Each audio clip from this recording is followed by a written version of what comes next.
Preparing to live stream the meeting, setting up YouTube Live. Make sure that I've got my laptop. I should be here momentarily.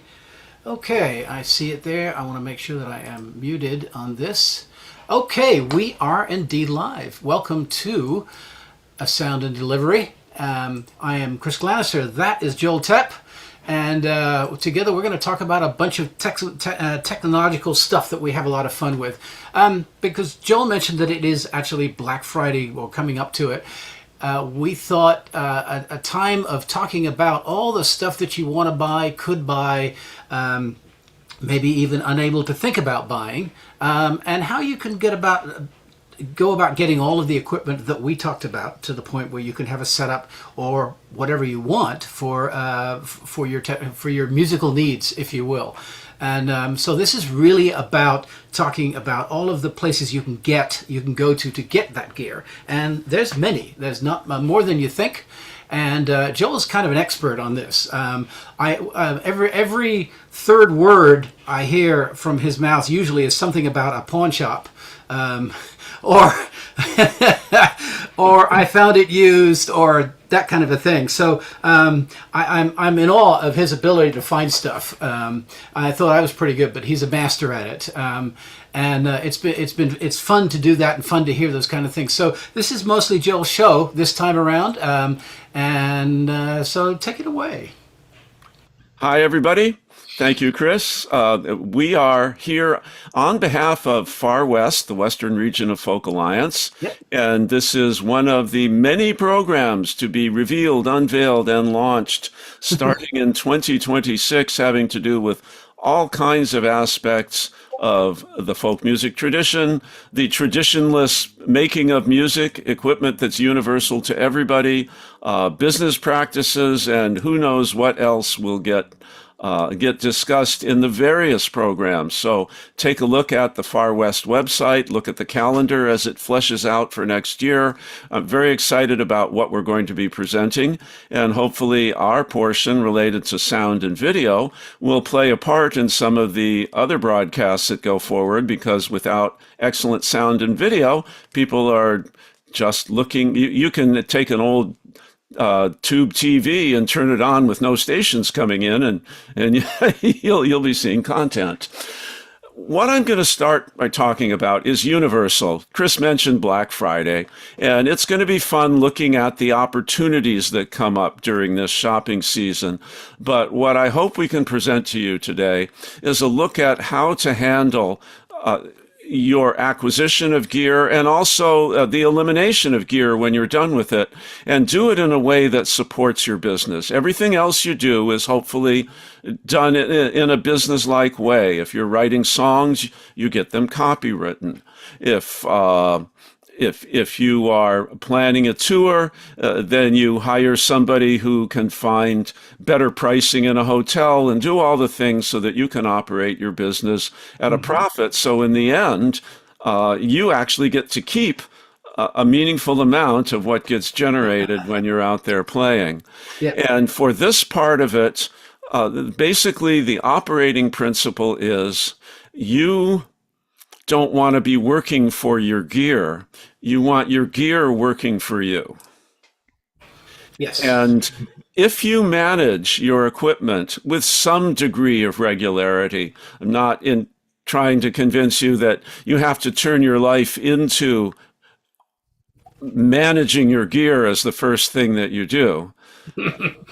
Just like you probably shouldn't be managing your social media. You should actually be playing music. If your music is great, you don't have to worry about as much social media broadcast. People will listen to it and go, holy crap, or whatever non-boomers say nowadays. And will start telling their friends about it. It's the old-fashioned social media. Mm-hmm. But if you manage your gear as part of your business, if you can reduce the cost to 2/3 or a half of the prices that you see when you just look it up online, even if it's a so-called discounted price on Amazon, you'll find that over a lifetime of music, and if you're hoping to play this for a lifetime, you may have 40 or 50 years of doing this, and it accumulates tremendously. Just to give you an example, if you're playing professionally, even if it's intermittently, chances are you're spending $3,000 to $6,000 a year on gear. It may be a main guitar, and that's a major purchase, but it's strings and it's effects pedals and tuners and all kinds of things like that. Yep. If you can save 50% a year, and let's pretend that you put it aside in what's going to become a retirement account for you as part of your long-term savings. If you're spending $6,000 a year and saving half of that by being a wise shopper, that averages to about $250 a month. And let's say you put it in a safe investment, a bank guaranteed investment, don't have to get fancy with stocks and the kind of things that are in a 401k plan, but just put it in a bank and let it compound. Mm-hmm. And over the years, rates have been higher, rates have been lower, but we're going to use 5%. That's about the average for the 10-year Treasury bond over that long period of time. And for 40 years, you put that away and then go look at that account, you're going to find that you've got 380,000 that has grown in there just by that one little savings element. And if you learn more about general investments and things that grow, like the stock market or real estate, maybe you buy a home and it appreciates and things like that, over a 40-year period, that $250 a month, growing and growing, will be $1 million. This is part of the incentive of doing this. Mm-hmm. But bringing it down to a more practical level, we try 5 things to find one thing we like. Maybe the numbers are a little different, but that's about right. Yeah. If you can buy things at a price where you can pass them on to somebody else at roughly what you paid for it, and they're happy to get a good deal, then it hasn't cost you anything. You have rented it for free while you tried it.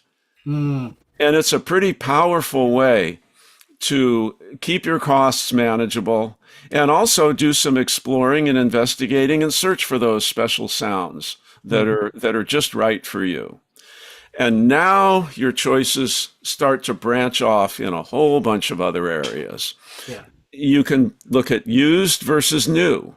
Mm-hmm. And we're going to give you a huge variety of things to look at. Some will be things you care about, some won't be. So this is not a list where you have to follow every single one of them, and by the time you're done, your abs are perfect and your biceps bulge.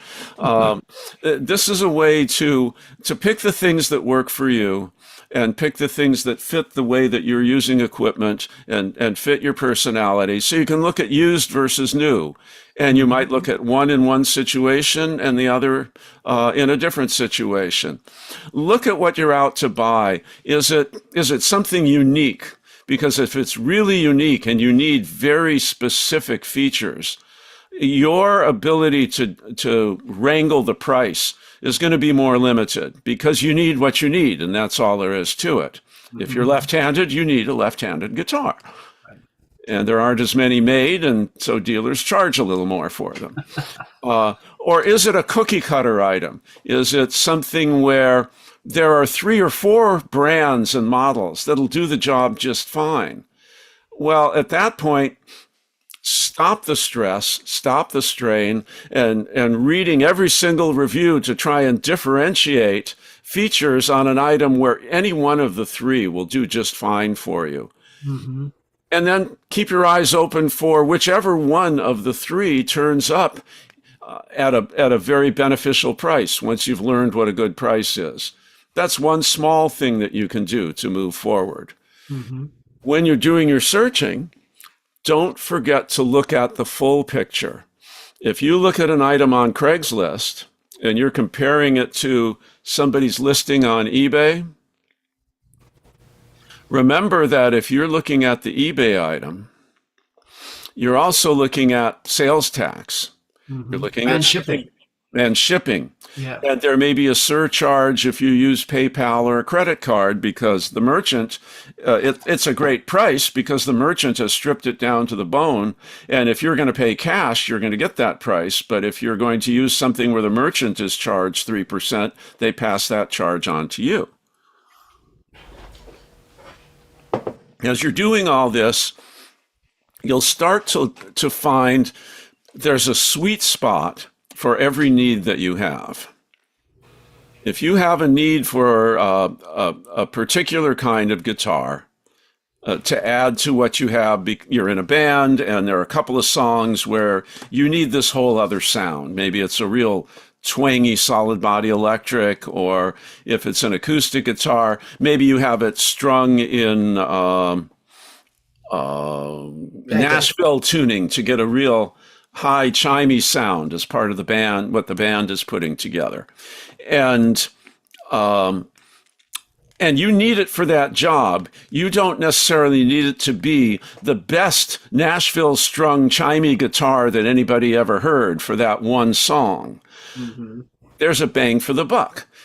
Maybe there's something at $500 that does 95% of what you want. You wish it were a little more this or that, but to the audience, it's not going to make a difference. And to the way you feel when you're playing it, it's not going to make that much of a difference. That's a great place to trim down on price.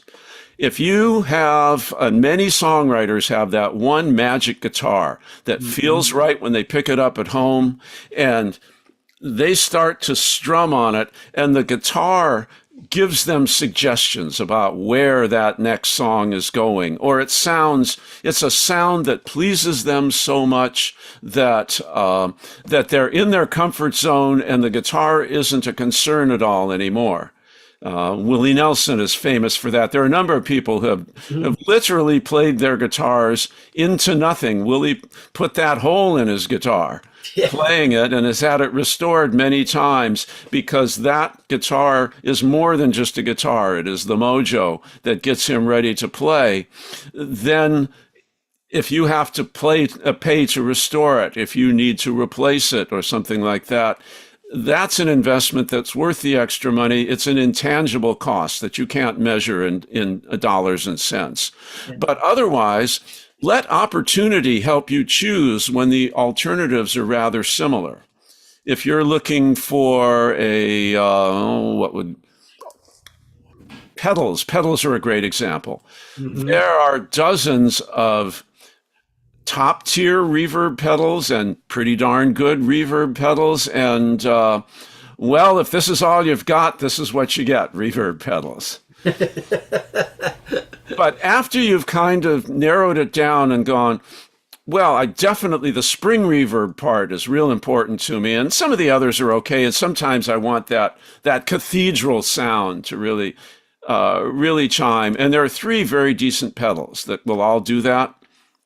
Again, step away from the microscope, put your hands down, and look for one of the 3, whichever one comes up first at a great price. You'll be amazed at how much you can save over an extended period of time if you learn which details to focus on and which ones not to sweat about. And actually, pedals are a great example of someplace where applying a diligent search for the exact right price, or waiting just a little bit, looking for that opportunity, works out really well. Strings are a fantastic example. Mm-hmm. If you're playing a lot of shows all year round and you've got a couple of guitars, you're changing strings 20, 25 times a year. And these strings are a commodity to you. You have a favored brand, but you'll notice when you're looking at ads from stores, there are periods of times when strings go on special. Mm-hmm. And this is a Black Friday alert. Almost every year, Sweetwater and Guitar Center have worked out some deal with one of the string manufacturers, whether it's Diodario or Ernie Ball, and until they run out on Black Friday, you can go in and on something that every other day of the year is $5 per set, and it's the pack of 12 for $25, Black Friday special. This is a great Black Friday type of opportunity to look for. It's a commodity, and it's a great time to stock up for the whole year. Right. The average person tends to stock up when it's to the advantage of the store, because the store is there to take advantage of you, not make sure that your life is wonderful and hope that they survive the rough and tough retail world. So, when people were buying rooms full of toilet paper at the beginning of the pandemic and paying 3 times the previous price because they were afraid they wouldn't be able to get any, that was probably the highest price they paid for toilet paper 5 years before and for the 5 years after that one period of time. Mm-hmm. The equivalent, not that strings are toilet paper, but they are a necessity and there's no getting around it. And people notice if you're not paying attention. So there is that similarity.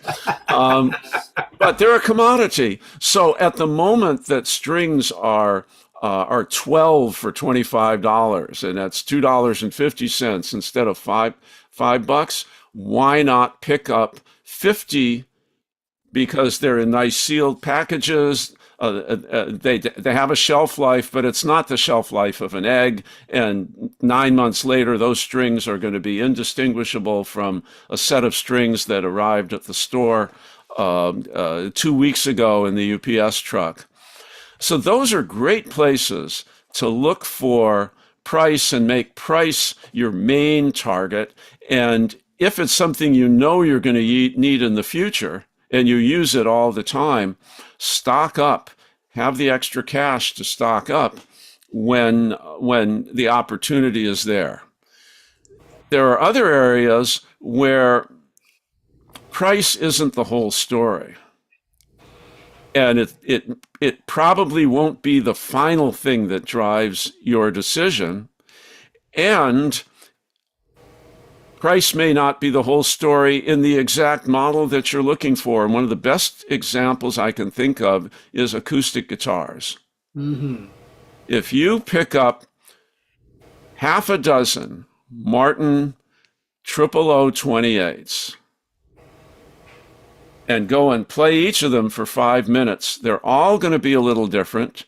Most of them will be kind of in the upper middle because that's a thing that Martin does really, really well.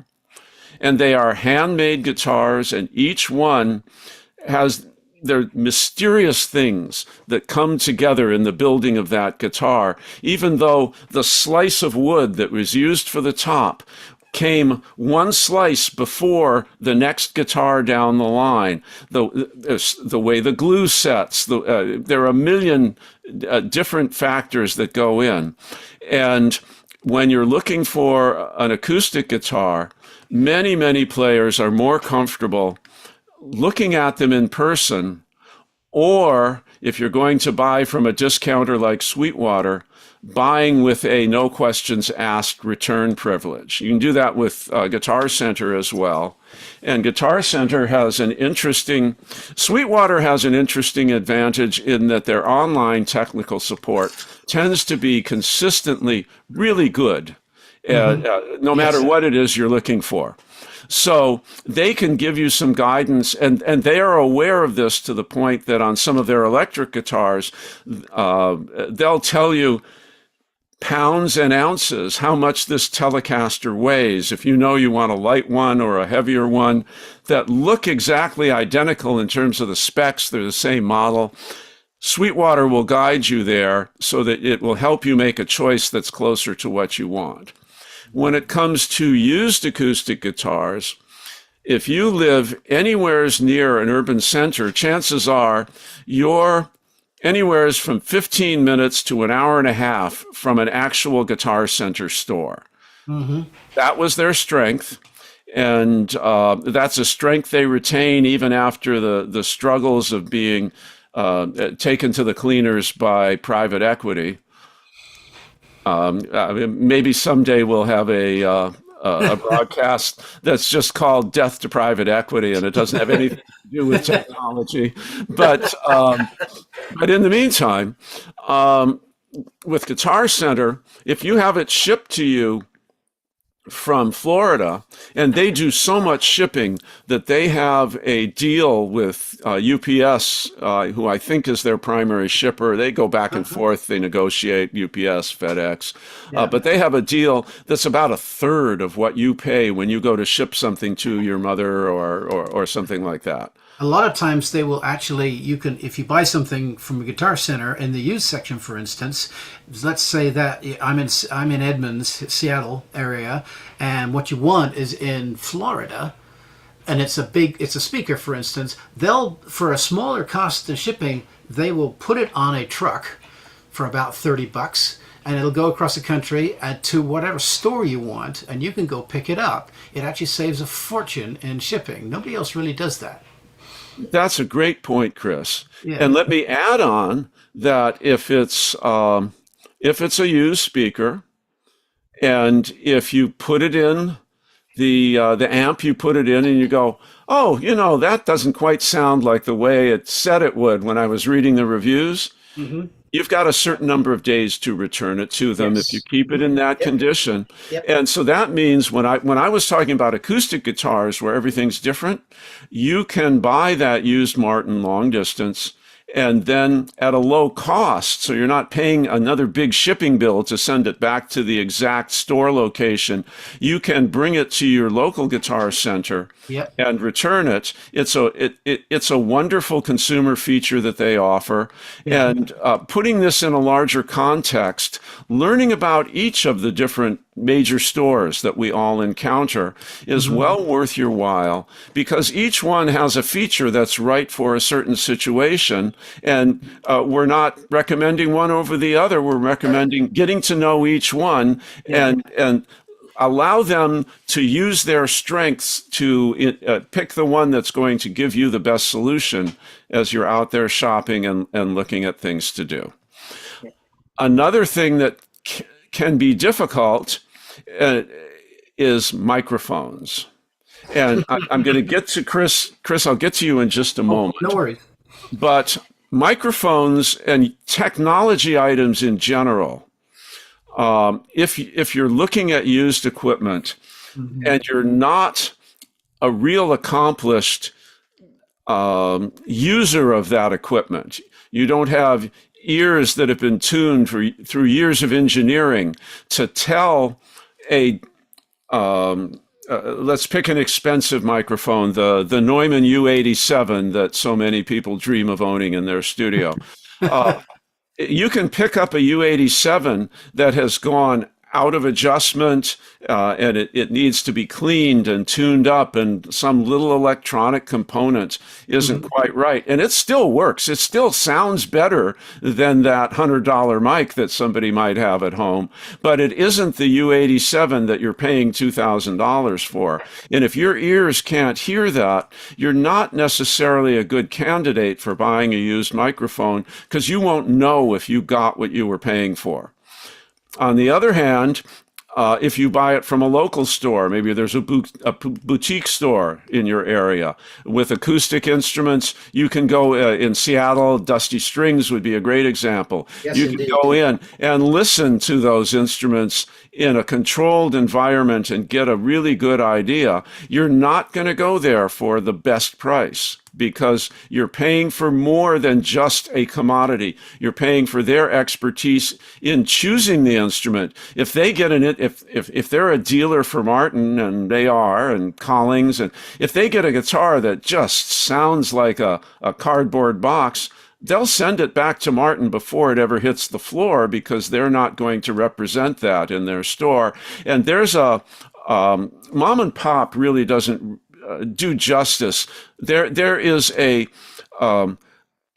local owner boutique in the sense that that they really specialize in what they do. Store in most towns of consequence, and it's usually the number one choice for many of the folk musicians Oh, yeah. that I talk to when they're looking to find that extra special level of help and so on. You, on the other hand, buy, I think almost every microphone you have is used because when you started out, you didn't have the budget. And by the time you got to where you had the budget, you didn't have any need to spend the extra money because you learned through your process of acquiring. Tell us a little bit about what happens with microphones. Okay, I am a certified microphone nerd.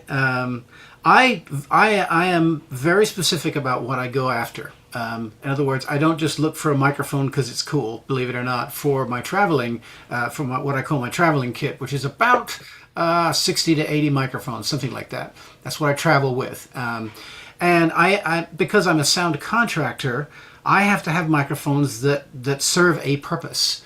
And so there's two pieces there. A lot of what I do comes from the fact that I've used that microphone somewhere. I'll give you an example. I'm a big fan of the AKG 535 EB. I consider that one of the best instrument condensers for live music out there. I dearly love them. I have 7 or 8 of them. And I came across them when I was working for somebody else, and he had 4 of them, and that's what he gave me. And I went and I started using them and went, oh my God, these are amazing. And so I then went looking for them online because I knew what I was looking for. And with microphones, you really, really have to do that. Your point is well made in that you have to, I know how those microphones sound, therefore I can go after them. And if they don't, then I'm going to send them back or do something. For instance, another favorite of mine is an Audix i5. And I use them for all sorts of different things. Trumpets, for instance, I love them on trumpets. But again, I've got one, so I'm going to go get another one because I know how it sounds. And I'm going to throw it up at a next gig, and I'm going to use it, see if it works or not. I don't generally get, believe it or not, stuff because it's cool. For me, I can't afford that. I have to get what I need. Chris, you have demonstrated that so perfectly. You just named 2 microphones I've never heard of. I have no idea what's going on with them. And for those of you that are in the same basket as me on that, this has just demonstrated what you need to know if you're going to go out looking for these expensive, hard-to-find microphones on your own. Otherwise, you may want to get some expertise from a store or something like that in the used department. There's another. I'm sorry. Oh, that's okay. I'm going to power through. We've got a limited time, and I'm trying to condense 50 years of shopping into 60 minutes. Another thing to consider is when you're buying new microphones. Many stores will not let you return microphones when they're new and give you a return because as soon as you open the box, because it's something that your mouth goes to right away, they make that assumption. There are actual health considerations and health laws that may or may not exist, but the retailers act as if they do. So they will take it back, but they will treat it as a used microphone and will not give you a refund. They'll give you what you would get if you sold a used microphone to them. So that means we have now come to the point to talk about where do those prices actually come from? Aha. And we're going to start with a couple of terms that you'll see in ads.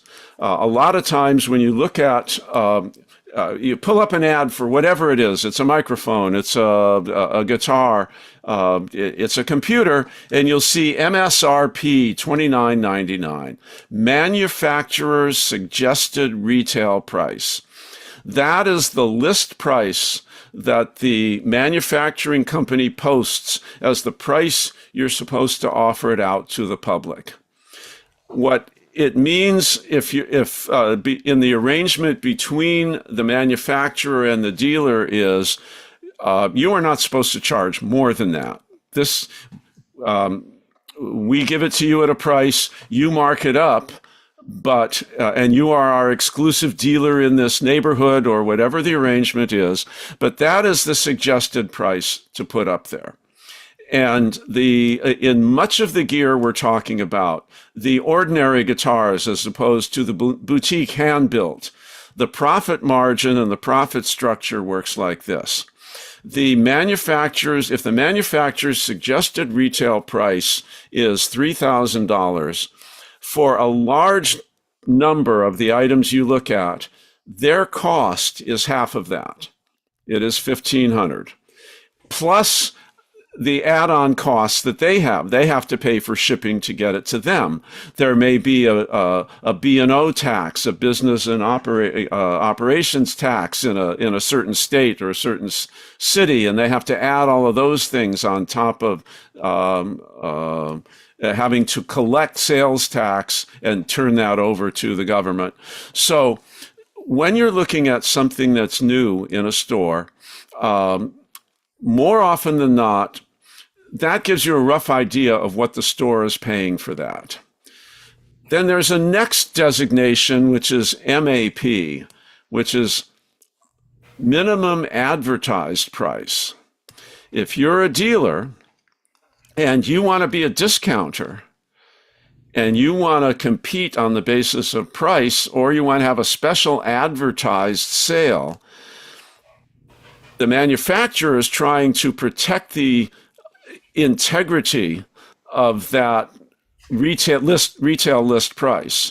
So your contract with the manufacturer will say that you will not advertise that item at a price lower than this amount, because a big dealer like a Guitar Center can order 500 items and get a giant discount, and a mom and pop store may either order 2 of them and pay a non-store discounter price for the item. So all of a sudden, you've got the big stores driving the little ones out of business, and the little ones are just as important in the aggregate to the manufacturer as that one big concentrated store, because 400 small retail stores are not going to all go out of business at the same time. But we've watched Mars Music go out of business. We've watched Sam Ash get badly damaged and cut back. And those are risks to a manufacturer, and they try and diversify their risks. There are exceptions to that, and that is when the dealer gets a discount from the manufacturer because they're going to put an item out where everybody gets a special price because it's Christmas, and you'll see a couple of special items for Christmas only that are $400 or $500 off of the lowest advertised price for Black Friday weekend only or something like that. That's a special discount for that exact time and date. And when you watch for that, if you've been looking at normal prices, this is something you want to look for during this time of year, or other times of year where there are closeout sales. Sometimes when a model is discontinued, now it's no longer part of the retailer agreement because the new and improved version 2.0 is what the manufacturer wants to send. So they then give you permission to blow out the old inventory to make room, because to them, now you're buying a new piece of equipment all over again, and they're making their profit margin again. So they give you the latitude, if you're a seller, to offer a discount price. And if you don't need the features of that next version, that's a wonderful time to go out and find something with the functionality that you were looking for and get a great price for a logical reason. I'm going to go through a little sidebar here. If you see a fabulous price for no logical reason, and right now microphones are a big target, be very wary of counterfeits. The Chinese are making massive amounts of counterfeit mics, and in recent times, at first they started with the glamour microphones, a Neumann, a $3,000 mic, and they'd be selling them for $300. Well, if you see something on Alibaba for $300 that should cost $3,000, you can count on that being a counterfeit. They put the count in counterfeit. And the reason is this: it's a wide open marketplace. If that was actually an actual Neumann, that inventory would be completely gone within 15 minutes because the stores that you buy from would take all of their purchasing power and order every single unit and then just mark it right back up to where it should be. If it's too good to be true, it absolutely is not true. Yeah. And you need to be very wary. And the last year has become even more perilous. And using microphones as that same example, Walmart goes out to compete with Amazon. And you can go to a Walmart site and see some Shure microphones, the SM7B that you see so many people using nowadays, the blogger's mic and so on. They're showing up at $120 and $140. That's below manufacturer's cost. Yeah. They're Chinese mics, and you go, well, Walmart actually does directly sell some of them in some stores, and they're the actual Shure mics. What's going on is Walmart has opened up their shop to third parties who sell through Walmart, and Walmart facilitates the distribution of those mics. Do the homework, look on the internet, go to YouTube. There are a number of people who put together specialized shows talking about how can you tell a fake Shure from a genuine Shure, and please go out and watch and patronize all of these other great videos out there as you're looking to learn. It's a great source. We don't have to go into the detail, but this is one area I want to caution you about, to look for a logical reason for something to be much too low. Same thing is true in other areas where you might be looking, and I think I'll go into that in just a minute. But in general, Reconnaissance serves you very well. If you're watching 5 or 10 minutes a week and getting a feel for what pricing is like on the things that you kind of wish you had, you'll have a background in order to notice when there's a closeout sale, when there's a general decline in prices, because prices will weaken when things are going out of favor.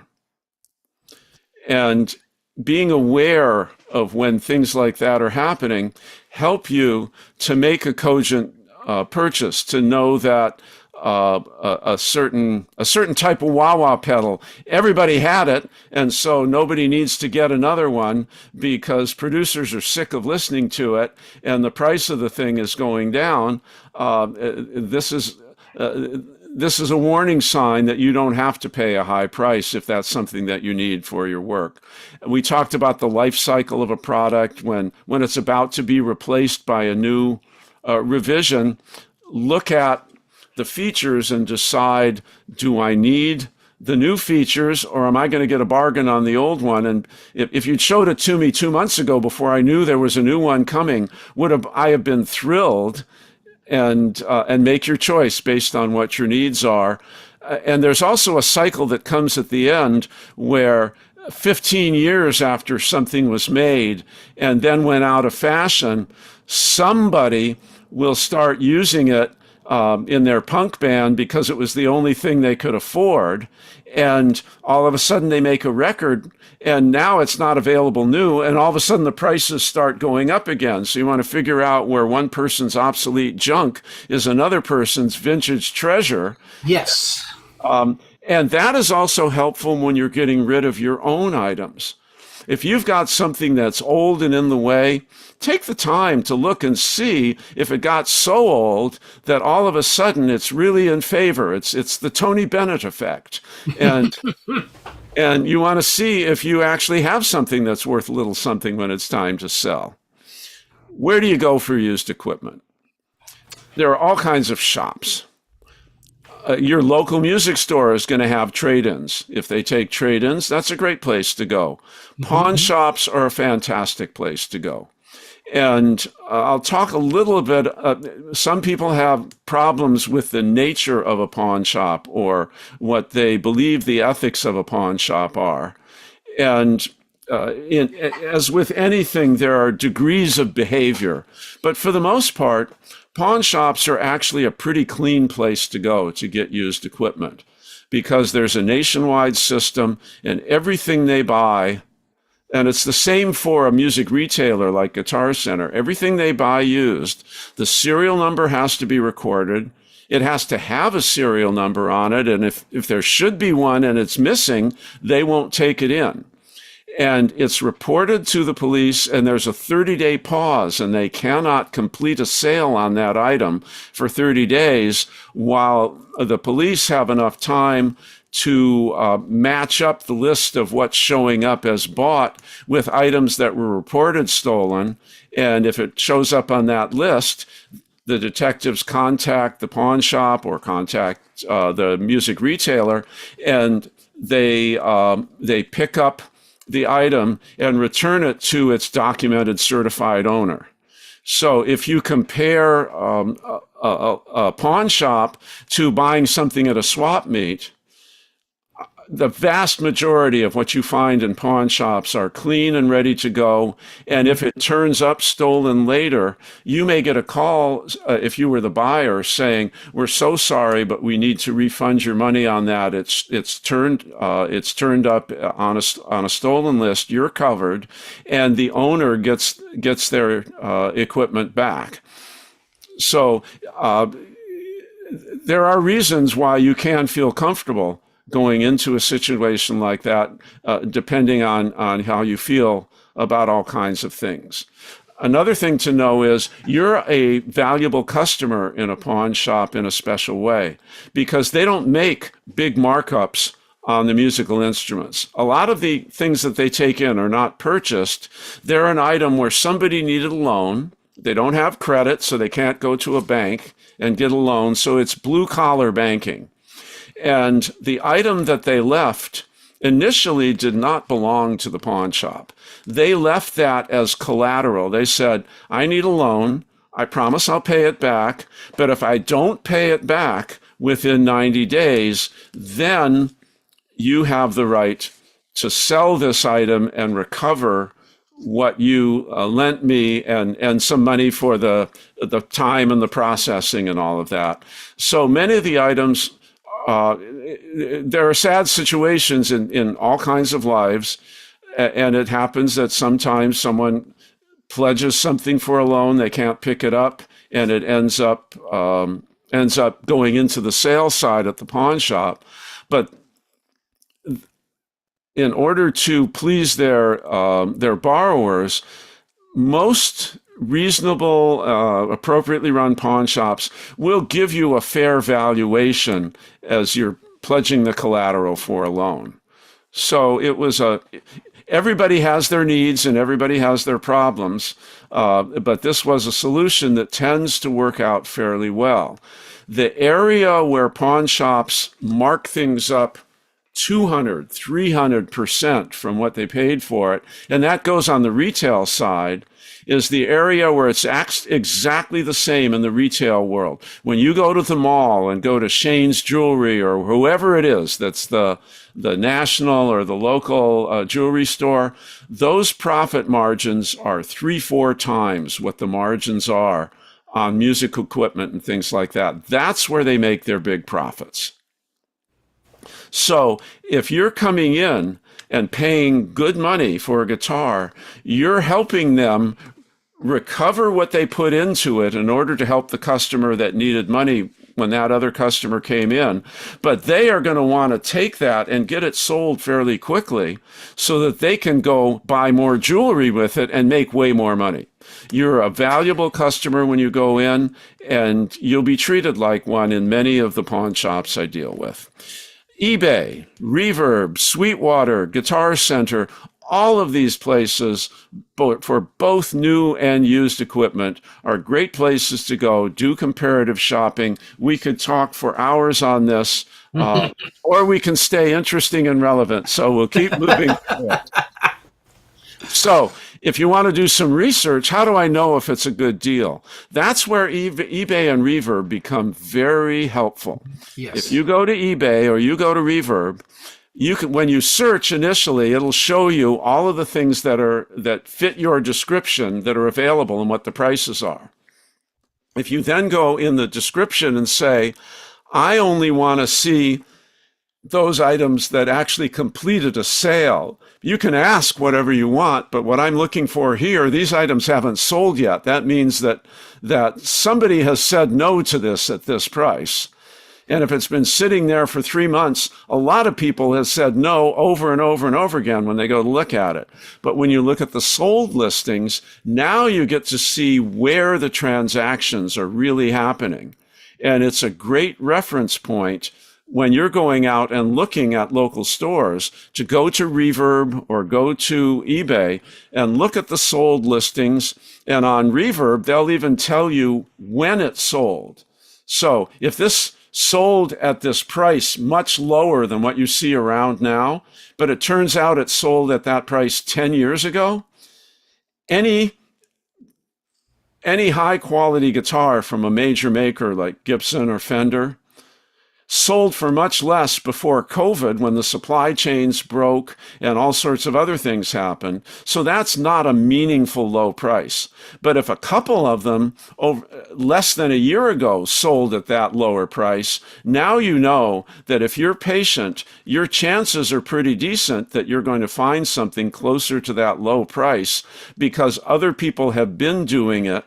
And sometimes you can actually take those listings in to your local store and go, I see that within the last year, these sold at this price. I know that you're not a Reverb seller. You've got your store expenses, but can you help me with a 20% discount? Because I see that if I wait a little longer, I may find it at an even lower price. Let's find someplace in the middle where you can sell what you have and I can get a price that's a little more in line with what I might be able to do if I really put some time into it. And it's a good way to have a discussion and find out how motivated your seller is. Finding out what the needs and attitude of the seller are is part of the key of negotiating a successful purchase. If you see it for $100 and offer them $1 and figure you'll work your way up, they're not going to take you seriously, and you're not going to get any more service. So remember that you're looking for a win on your side, and try and figure out what a win is on the other side, and position yourself to be the customer that everybody wants to see coming in the door. They know they're not going to make top dollar from you, but they know they're going to make a satisfactory transaction, and that you may come in several times again in the future because there's loyalty that's building up. The place where you don't need to be loyal or do anything is on opening hour on Black Friday. Now, what they call doorbusters now are not really doorbusters. It's a term you'll see, but it's just something that's discounted 20 or 25%, with a bunch of hype that's meaningless. When this whole phenomena began 15, 20 years ago, it was like an Easter egg hunt, except some of the Easter eggs had those gold and enamel Russian eggs inside. They were like fabulous treasures. What's another example where? Oh, was it The Price is Right, where you opened one box and it was a zonk and yeah. Or Let's Make a Deal. Let's Make a Deal. That's what it was.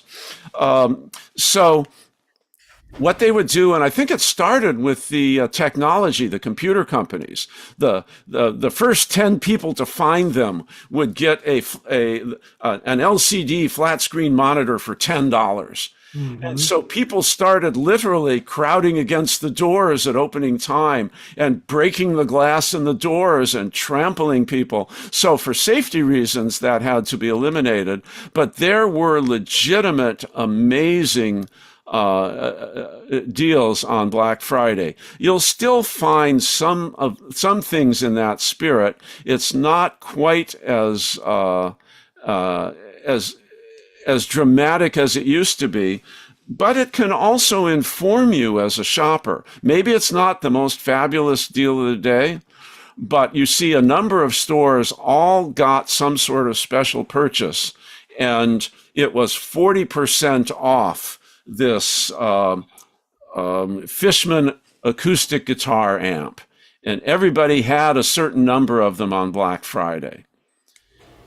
Even if you didn't run out and buy it at that time, if you go out a month later or 2 months later, and now you've decided, oh, in retrospect, I wish I had bought that. That was a really good price.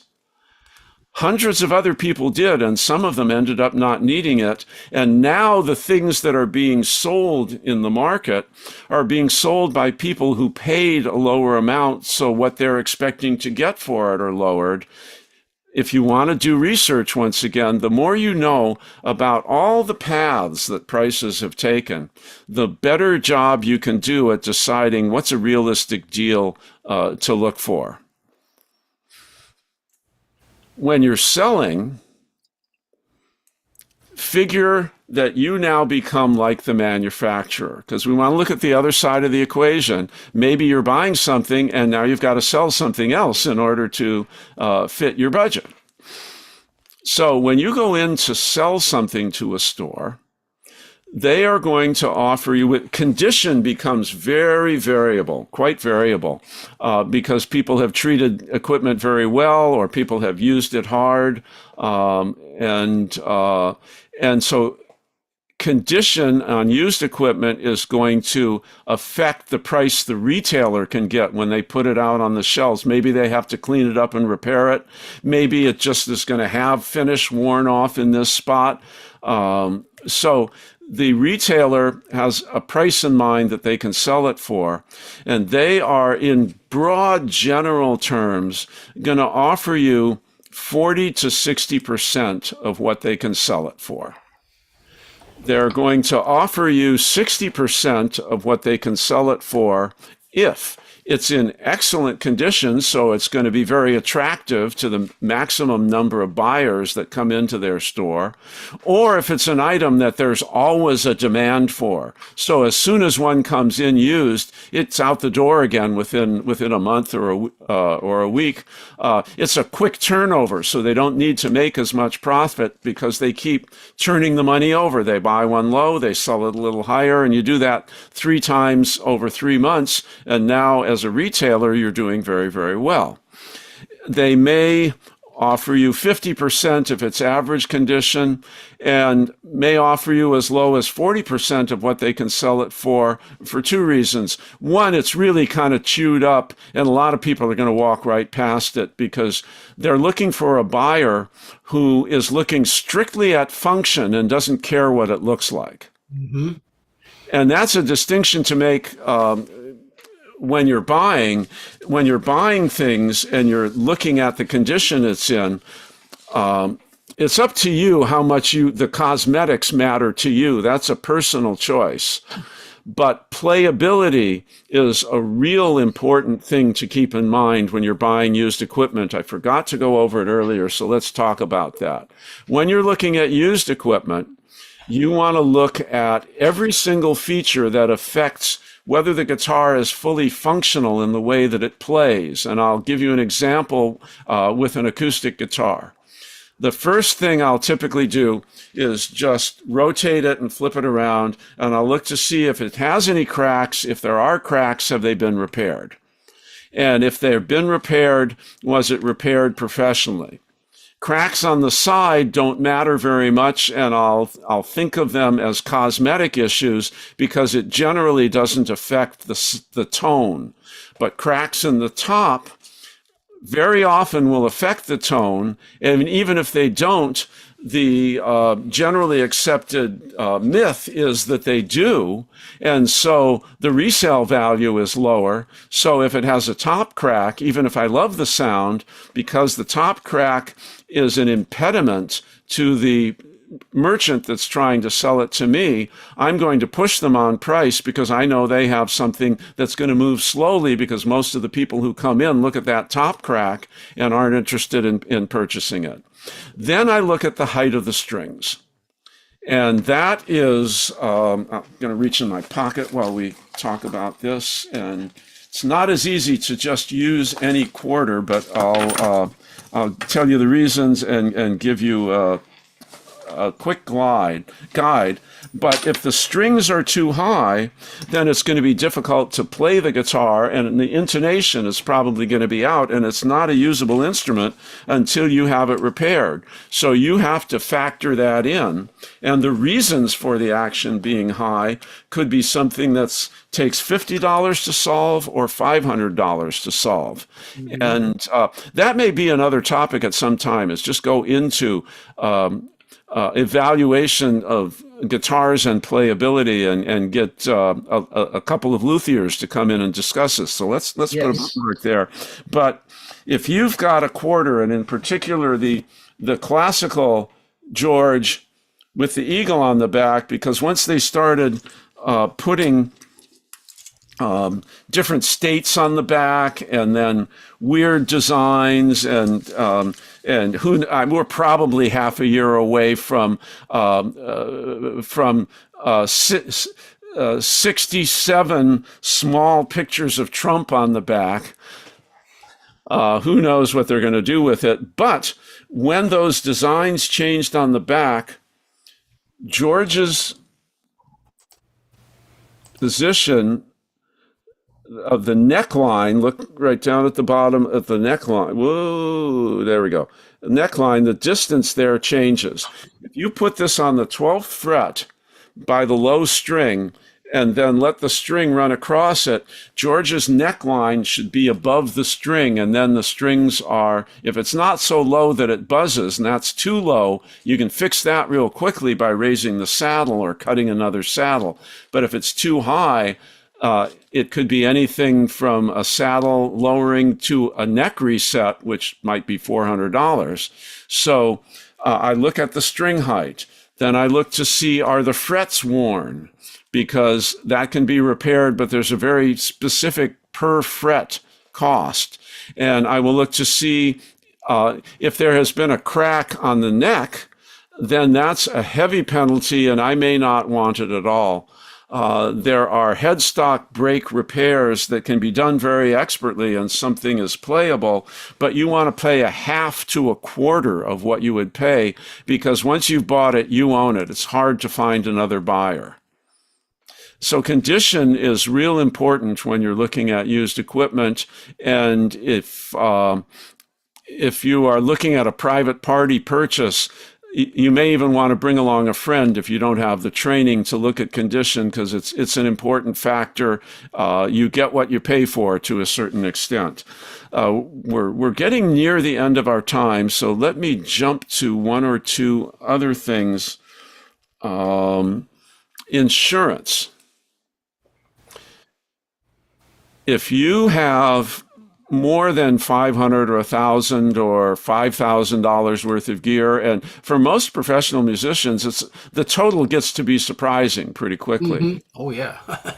Your scheduled items on your homeowner's insurance or your renter's insurance is a very inefficient way of insuring those instruments. And in fact, if you're a professional musician, your insurance company may decline to honor a request when you file a claim if something happens, because it was a professional instrument. You need the help of your insurance agent to find out what's covered and what isn't. But what's much more to the point is there are specialty companies who deal specifically with music professionals or any other thing you look at that has expensive equipment that professionals use, and you can get a much better pricing on the cost of insurance.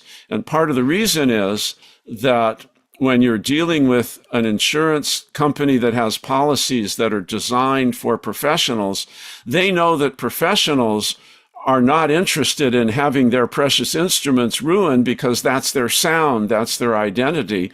And they know that the chances of a loss are much less because that individual is taking much better care of that instrument. And so they can offer a lower fee to insure, because the reserve they have to put aside to pay for a loss is much lower. And it's a very beneficial relationship. I'll list one name, but I'll give two names that you can search, and I don't know the name on the other one, but I'll tell you how you can search it and do comparison shopping. This is not meant to be an endorsement. This is merely a report of what my brain has retained right at the moment. But Heritage Insurance Services, and I think they're in Pennsylvania, do a uniformly good job, and they also have a policy for many stores to cover the instruments in the store with a different kind of professional pricing. And I'm surprised at how many of the boutique instrument stores use either Heritage or one of their competitors. It's a very valid and professional way.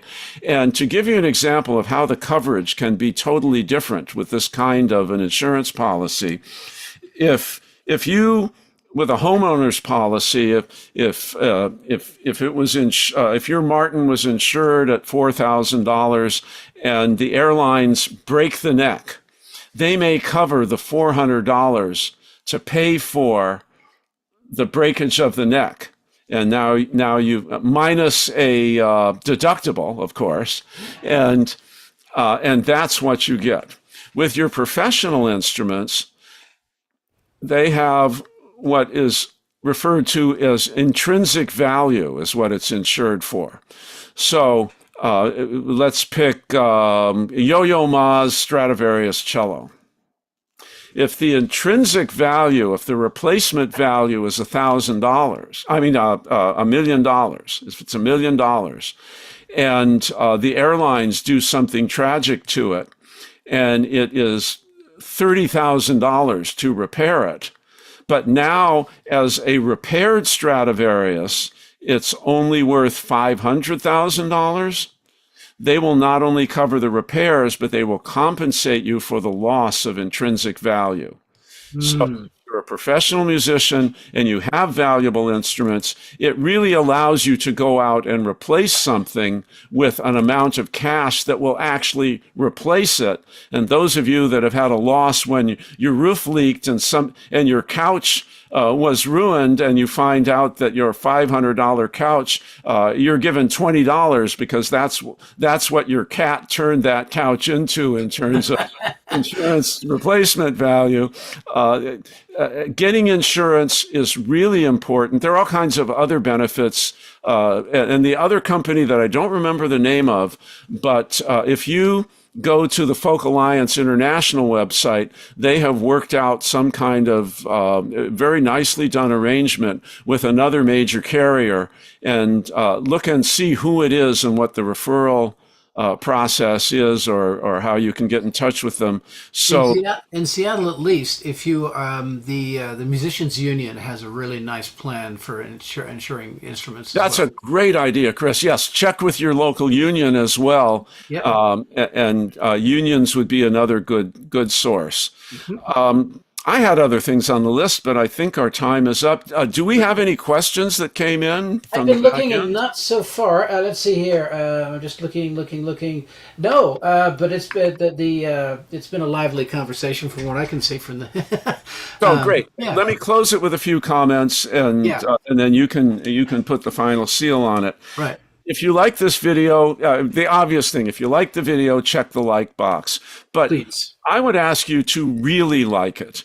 And by really like it, I mean, if it's something you think was valuable, then talk to two people or more and tell them where to find this on the Far West YouTube channel, and send other people to this so that we can get the word out to more and more people and get more people on the mailing list in order to be able to have the firepower to get help in putting all of this stuff together. So like us, but actually like us. And subscribe. And subscribe. And if there is something you wish had been covered or you want clarification on, then write to Far West. Yes. And Chris and I will be available to follow up with individualized comments and help and suggestions for other topics. And if we see 30, 40 people asking for the same thing, we know to start steering in that direction. And for the close, take it away, Chris. Yeah. Well, I learned a huge amount. Thank you, Joel. A lot of stuff I just plain didn't know, and it's been detailed and yet very listenable. And thanks. It's good stuff. And I think that I'm gonna. It makes me think about buying just. Again, just simply because of I am constantly looking for stuff, but how I look at it is I'm going to take some of that stuff in mind. But I will say that use all of those and feel free, all of those suggestions for where to buy and how to buy are good ones and worth doing. And feel free to let us know if it works. I mean, that's one of those things too. But yes, we're going to continue on doing some more shows for the next Thursday. Oh, I'm not sure what we know what we're going to do yet, but I am going to bring my microphone of the month because I have a special one. Oh, let's do microphone of the month. Absolutely. Okay, I was at a one of those Christmas craft sales things at our local nursery, and I came up with this. I just had to get that. That's your basic SM55 Christmas ornament. Does it light up? No, it does not light up. It's not. It wasn't that expensive. It doesn't move or anything. It's just sort of a plastic thing. Yeah. Speaking of what, it's in the spirit of today's show. What kind of discount did you get when you bought it, and how did you negotiate it? I did not negotiate it because it's one of those craft sales, and there's not a chance in hell that you're going to get that. But I had to. I got it specifically for this show. Oh, that is great. I picked this microphone because it was the first mic I found in the mic room when I took a break before we started, and you said you would have one. But I still think it's a fun mic to show. This is a somewhat vintage mic. It is from Octava, who is a microphone company in Russia. And they made and still make, but the older ones are really wonderful microphones. There was still some of the transplanted German technology from 50 and 60 years ago showing up in these Octava mics. And they're, at the time they were released, they weren't that expensive. Oh. And then the hobbyists discovered that they could get inside the mics and make a few minor modifications and turn them into mics that competed well with $500 and $600 and $800 German and American and Japanese mics. Right. So I am bringing you a small diaphragm condenser mic, the Octava MK012. Yes. Yep. This is the mic right here. Yeah. And this is where all the electronics are. And then you see all of these attachments. Yeah. And here's how the attachments work.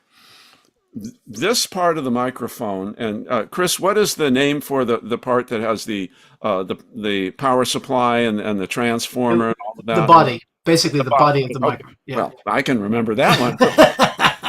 So the body has all of the things that then talk to the capsule, and the capsule determines what is the shape of pattern that it's going to receive. And this has two types of add-ons. The first one, you'll see there's no screen like the other ones. So this doesn't have a capsule. But what this is, instead of there being a switch on the microphone, this is a 10 decibel pad, so that if the signal is too hot, you can lower it, and you'll find a number of mics will have a switch where you can lower it 10 dB or bring it back. So this is one of the tools that was provided. And this came in either the full kit with all three capsules or with just one capsule. And if you bought it with just one capsule, it was typically, let's see if this will show. I'm looking for there we are. Yeah. No. Come on, where is that? It's up at the top. This is cardioid. Yes, right there. And you place this on, and now this is a cardioid microphone. So if you want two other patterns, you don't have to buy three microphones. You can now switch, and this one is Omni, which means you get a wider spread. If you're you go to the cardioid if you're getting some feedback from something from a monitor in the room, or you're pointing it at a microphone, but you're getting some of the kick drum bleeding in from the back, and it's not the sound that you want. And you'd use the Omni. Perhaps you're placing it in between two saxophone players, and you want to get both of them and make sure they're kind of equal. And then oh, the first one, I'm sorry, was hypercardioid, and this one is cardioid. So you get all three of these, and these have become pretty collectible, and it's a fun old school box and things like that. Yeah, and I have two Octavas, two of the Octava condensers, and I got them when they first came out at at Guitar Center for $50 each. And or maybe it was American Music, I don't remember, but I knew that was I thought that was pretty cool. Little did I know how collectible they would become. I also have one of their vocal microphones that my friend Dan uses. It's got a very Neumann-like sound to it. But yeah, so the Octave is kind of special for that reason. Yeah. You brought up another good point. Guitar Center, I think both Guitar Center and American Music had it, but Guitar Center is universal across the United States, which means that a lot of these were distributed 20 and 25 years ago through Guitar Center. This is the kind of item that you can learn about, and when you're wandering around in at yard sales or in various places of opportunity, when you happen to see something like this could show up in Goodwill with them having no idea what it actually was. And these are the kinds of little treasures when you learn about them that turn people like me into individuals who have lots of gear and can hopefully sell some of it to pay for the therapy in order to work my way out. And yes, I think the reality is that there is definitely therapy involved when we deal with this kind of stuff. It's therapeutic when you buy it, and you need therapy when you hit the maximum point. And on that happy note, yes, I think we will. Yeah, we wish you a happy holiday and lots of therapeutic activity, and no need for therapy after the holidays are done. Indeed, and a happy Black Friday, or wherever you're going to do, going out and finding all this stuff that we talked about.